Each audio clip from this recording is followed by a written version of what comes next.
गजब गजब के लोग बा जग में,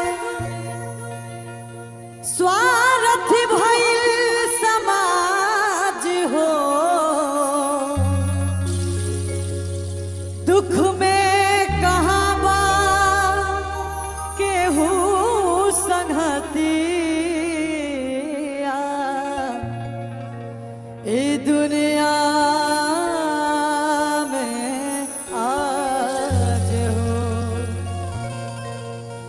हित परित हिताई मिताई जात छोड़ देला।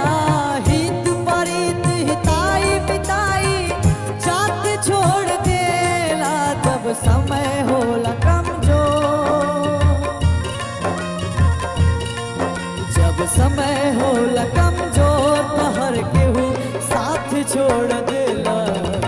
समय होला कमजोर तो हर कोई साथ छोड़ देला। हित परित हिताई मिताई जात छोड़ देला। हित परित हिताई मिताई जात छोड़ देला। जब समय होला कमजोर,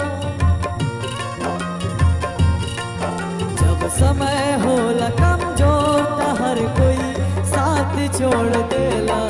जब समय हो कमजोर तो हर कोई साथ छोड़ देला।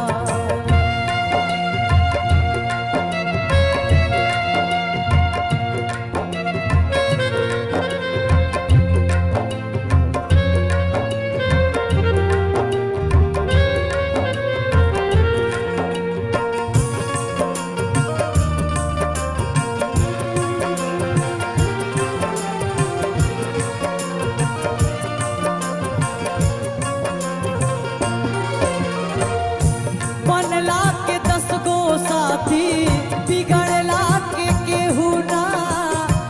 आपन बनैबा कैसे केहू तोहार होई ना। हो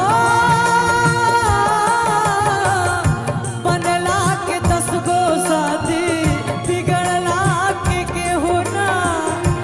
आपन बनैबा कैसे केहू तोहार होई। भाई के हाथ में हाथ, हाथ से हाथ छोड़ देला। भाई के हाथ में हाथ, हाथ से हाथ छोड़ देला। जब समय होला कमजोर, जब समय होला कमजोर तो हर केहू साथ छोड़ दे।